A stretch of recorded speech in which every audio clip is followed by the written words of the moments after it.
আরাবুল যুক্ত হয়েছে, কাইজারের ঘরদোর ভেঙে দিয়েছে, বম মেরেছে শুনলাম, দেখলাম ওর বাড়িতে কোথায় কী একটা হয়েছে। তাই কাইজার আরাবুল এক হয়ে গেছে অস্তিত্ব রক্ষার জন্য। উল্টো দিকে কে? ওই শেখ শওকত। ও স্বীকার করবে, এটা ভাবছো কেন তুমি? সবাইকে দিদির মতো সৎ নাকি? সবাইকে দিদির মতো সত্যবাদী? শকুনের মাংস ভাগ, ভাঙড় অঞ্চলে ভাগ বটরার ব্যাপার। ভাঙড়টা কন্ট্রোল করতো কে? আরাবুল।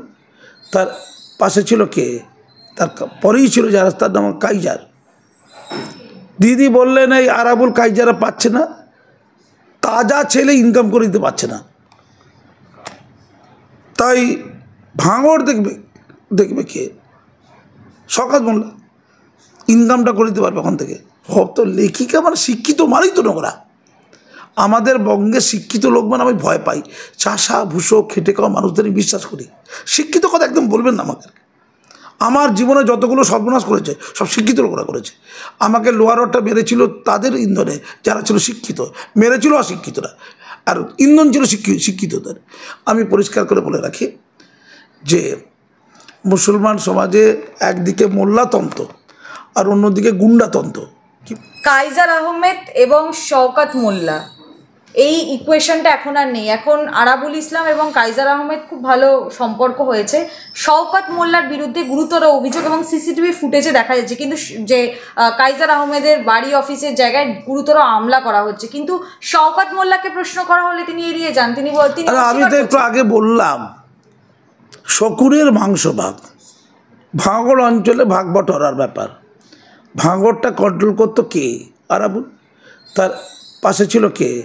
তার পরেই ছিল যারা, তার নাম কাইজার। দিদি বললেন এই আরাবুল কাইজারা পাচ্ছে না, তাজা ছেলে ইনকাম করে দিতে পারছে না, তাই ভাঙড় দেখবে দেখবে কে? শওকত মোল্লা ইনকামটা করে দিতে পারবে ওখান থেকে। ঠিক আছে, শওকত ভাঙড়ের দায়িত্ব নেবার আগেও পরে খুনোখুনিটা খুব বেড়েছে, আর শওকত খুব ভালো বোম বাঁধতে পারে। মনে হয় আরাবুল কাইজার ভালো বোম বাঁধতে পারে না। বোম বাঁধতে পারে না, সে আবার কেমন দুধের গাই মোল্লা নেতা, বোম বাঁধতে পারবে না? আরে নিদেন পক্ষে মাথায় টুপি দিয়ে দায়ী রাখ, মৌলবি ইমাম হোক, তাহলে বোম বাঁধ। শিক্ষিত হচ্ছে। কাইজার একটু ভদ্র ছেলে বলে, তুলনামূলক একটু ভদ্র ছেলে আমার যতদূর মনে আর কি।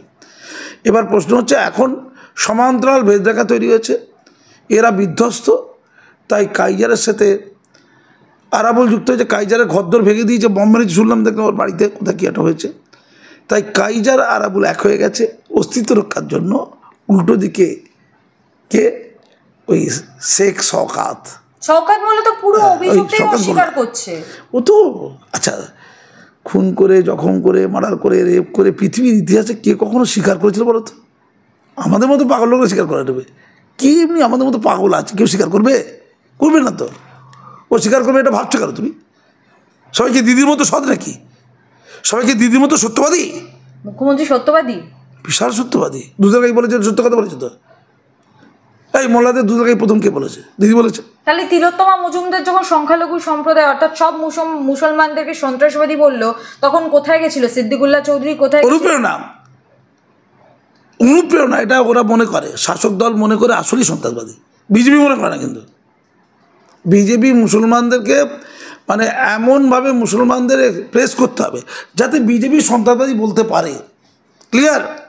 মুসলমানদের এমনভাবে উত্থান ঘটুক বাংলায়, এটা শাসকরা চাইছে, যাতে বিজেপি বা অন্যরা যেন সন্ত্রাসবাদী মন দিয়ে বলতে পারে। সেই জন্য মহেশতলা হয়েছে, সেই জন্য শামসেরগঞ্জ হয়েছে, সেই জন্য দিকে দিকে দিকে দিকে মোস্তানি গুন্ডামি হয়েছে। আমাকে পয়েন্টটা বুঝতে হবে, কী করলে মুসলমানরা ছোট হবে, দেখে যাবে, ঘেন্নার হবে। তিলোত্তমারা বেফাস কথা বলবে, তিলোত্তমার কথা বেফাস কথা, কিন্তু তিলোত্তম বলার সাহস হলো কোথা থেকে? একজন লেখিকা হয়ে এরকম মন্তব্য? তো সব তো লেখিকা মানে শিক্ষিত মানেই তো নোংরা। আমাদের বঙ্গে শিক্ষিত লোক মানে আমি ভয় পাই। চাষা ভুষো খেটে খাওয়া মানুষদেরই বিশ্বাস করি। শিক্ষিত কথা একদম বলবেন না আমাকে। আমার জীবনে যতগুলো সর্বনাশ করেছে সব শিক্ষিত লোকরা করেছে।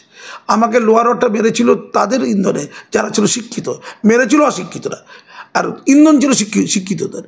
আমি পরিষ্কার করে বলে রাখি যে মুসলমান সমাজে একদিকে মোল্লাতন্ত্র আর অন্যদিকে গুন্ডাতন্ত্র। কি বললাম?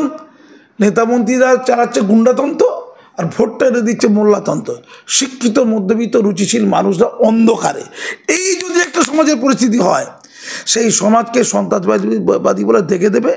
তিলোত্তমা বলে ফেলেছে মুখে, বাকিরা মুখে বলেনি, মনে রেখেছে।